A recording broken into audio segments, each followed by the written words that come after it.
j'espère que vous allez bien. Est-ce qu'on se rappelle, on retourne un petit peu il y a quelques temps de ça, est-ce qu'on se rappelle comment le public français avait taclé, avait piqué Aya, je l'appelle Awa, non, Aya, et concernant qu'elle ne peut pas faire les Jeux olympiques, concernant qu'elle ne représente pas le sexe symbole de la France qui est Edith Piaf, et bref, et bref, et bref, et bref.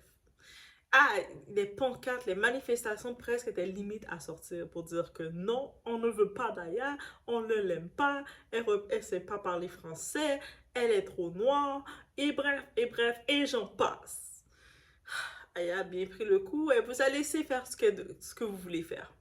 Elle a continué de nous sortir des sons en attendant. Parce que Aya, elle travaille au studio. Elle nous a sorti des sons. J'ai pas d'ennemis, mais c'est eux qui ne m'aiment pas. C'est ça qu'elle a dit. Elle n'est pas votre ennemie. Elle vous considère pas. C'est vous qui l'aimez pas, ok? Et là maintenant, elle a tellement un bon répondant, notre Aya. Elle vous répond. Elle répond face à l'idole des Français, Edith Piaf. Et guys, on parle de ça parce que c'est pour ça. Aya là, c'est. Moi je dis, Booba, c'est la version francophone de 50 Cent. Aya, c'est la version francophone de Rihanna. Des réponses piquées, salées qui viennent comme ça, du petit sarcasme qui vient avec vous, juste parce que vous l'aimez pas de toute façon. Comme tu m'aimes pas, mais je vais te piquer encore plus et je vais avoir du succès encore plus. Qu'est-ce que tu vas faire de ça? On est chez la Doua, it's about everything. So, on y va sans perdre de temps.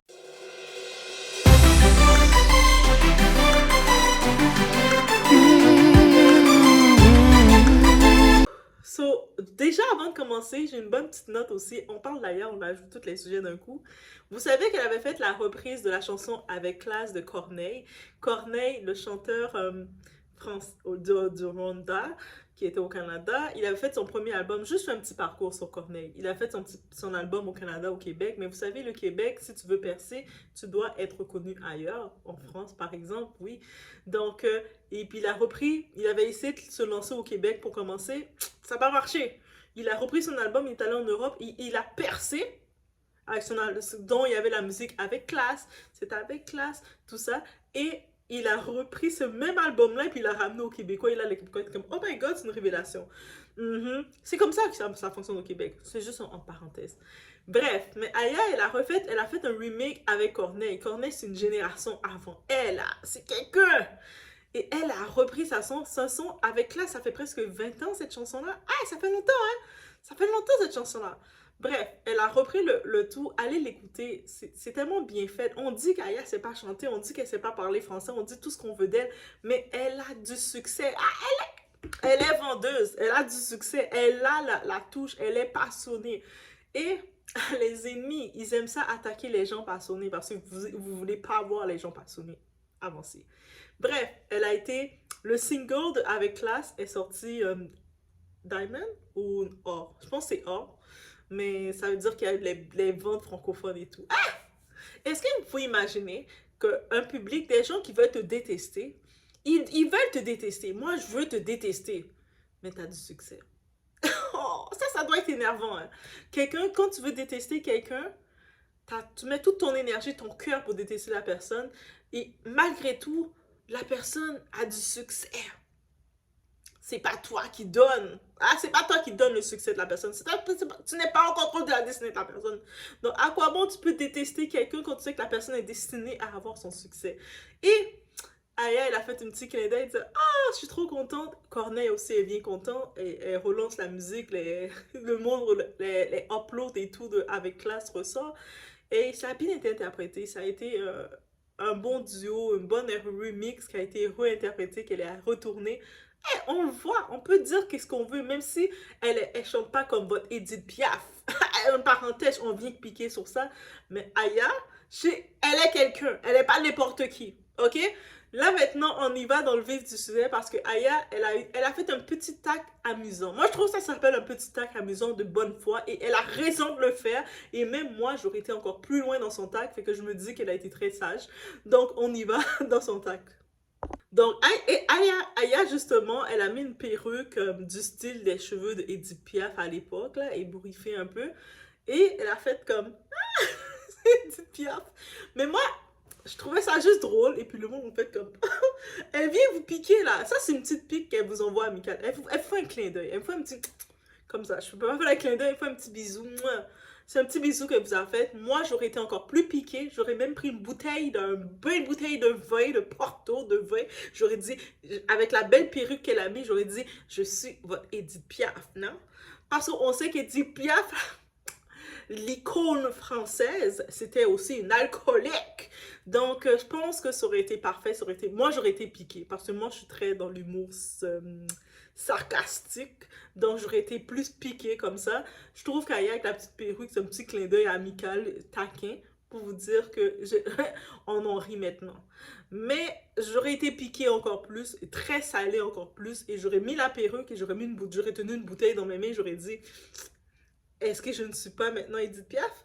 Ah, vous aurez... Ça c'est pour piquer. Ça, c'est pour piquer même les haters d'Aya. Et je pense que ça aurait été... J'aurais été dans l'équipe d'Aya, là. Oh my God, j'aurais donné des problèmes. Elle m'aurait mis comme assistante pour créer des idées, des visions. J'aurais créé plus de problèmes. Parce que j'aurais fait... Imagine, qu'est-ce qu'elle fait? C'est rien de mal. Elle fait juste qu'est-ce qu'elle doit faire. Elle se fait attaquer tout le temps.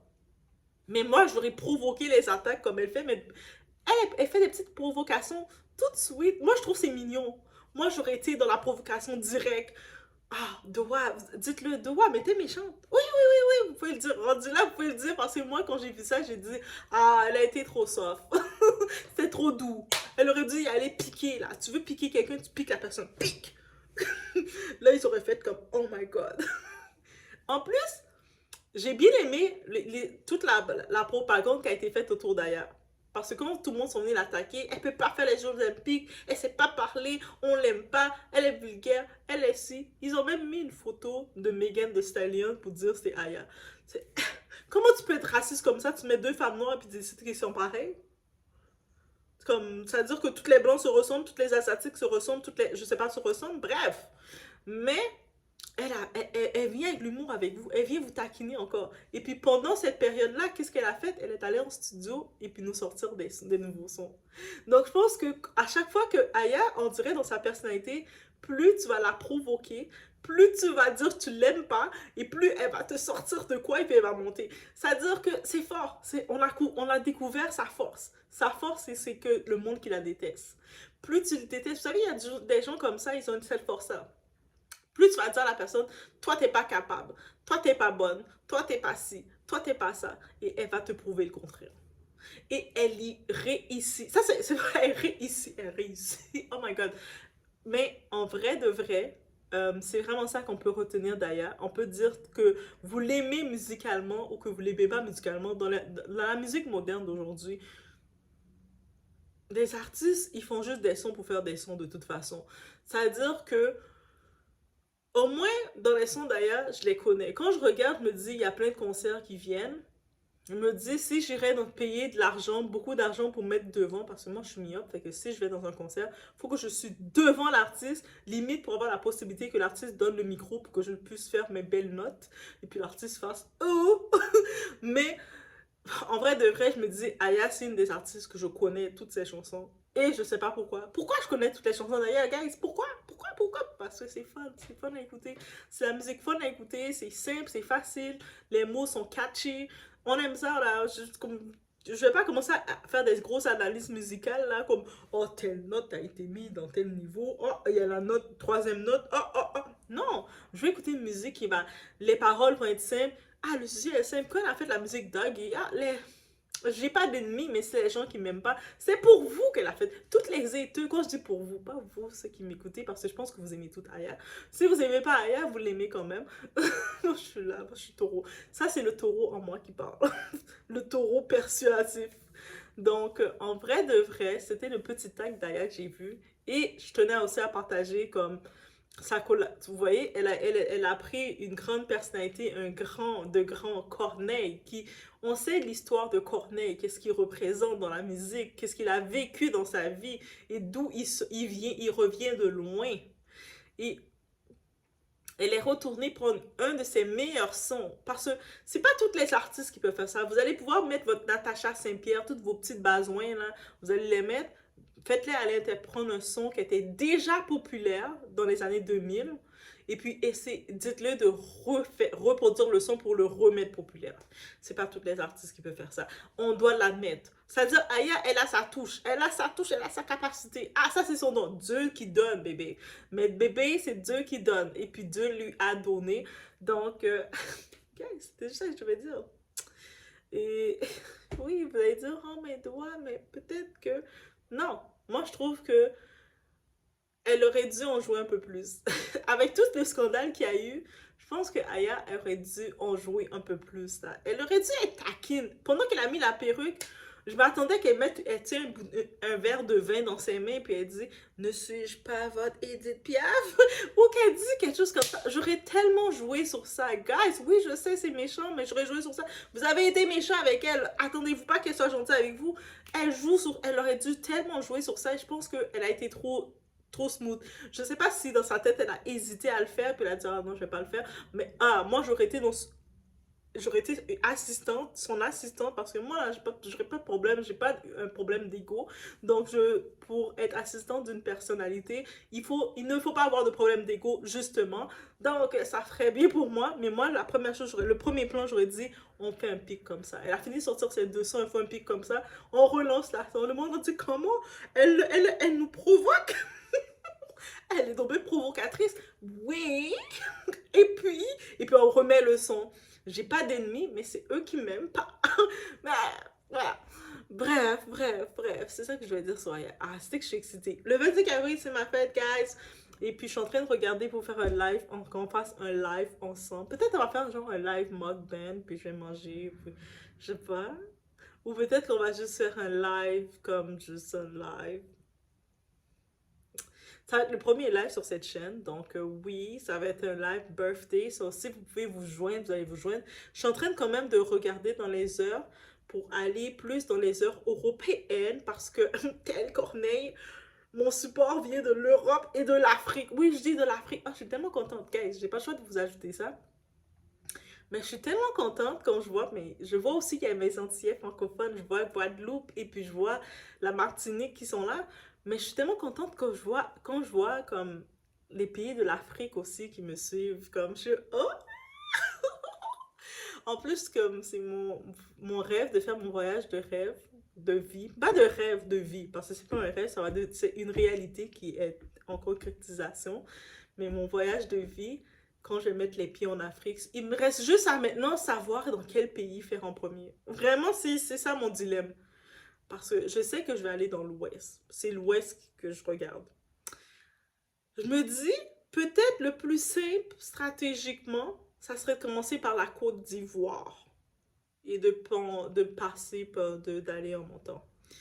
Et c'est sûr, c'est ça que je regarde. Il y a la Côte d'Ivoire, mais c'est vraiment dans les destinations. Côte d'Ivoire, oui, c'est dans mes sûrs.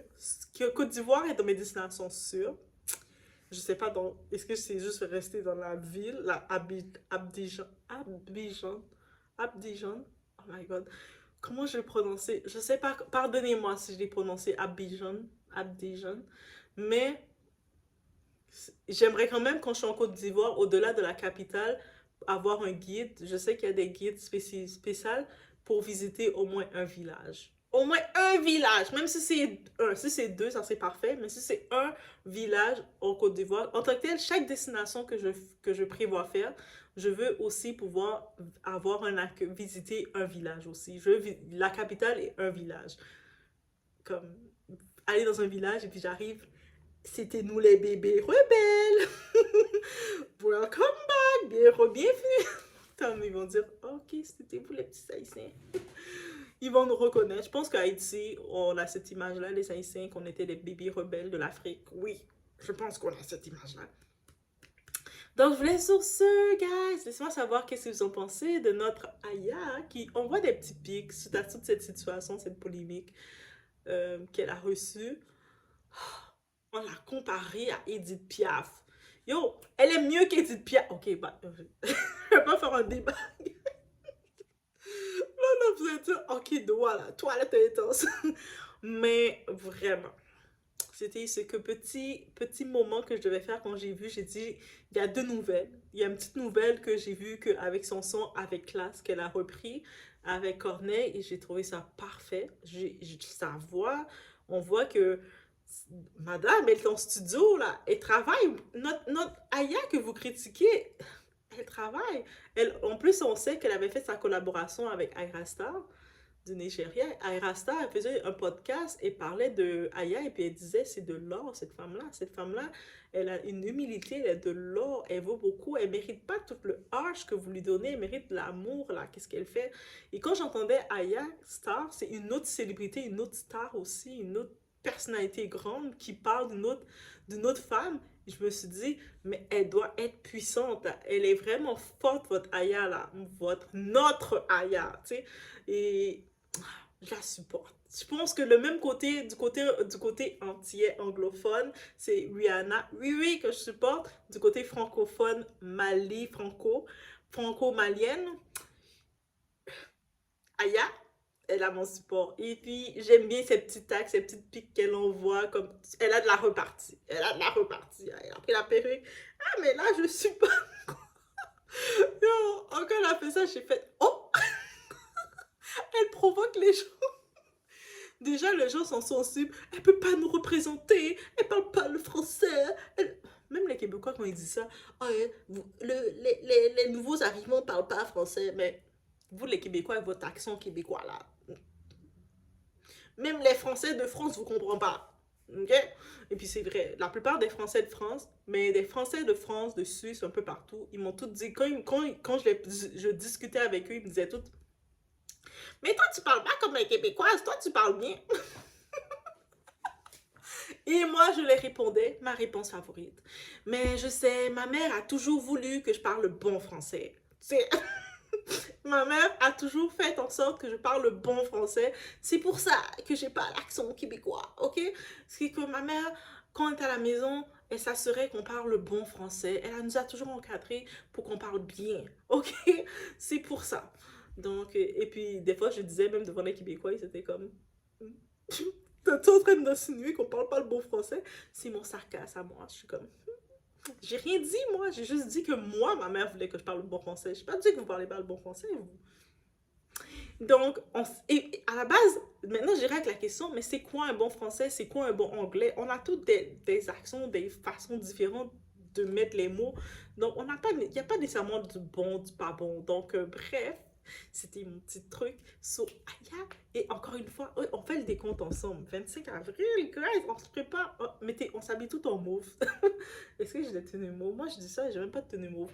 Bref, on s'habille tout en couleur comme girly, comme avec rose, quelque chose comme ça, girly, pour le 25 avril. Donc, vous avez le temps de préparer votre tenue girly, même si on va pas se voir. Mais oui, on va se voir. Ou je sais pas, peut-être que je vais faire un live. Donc, je vous laisse sur ce, guys. On se voit au prochain vidéo.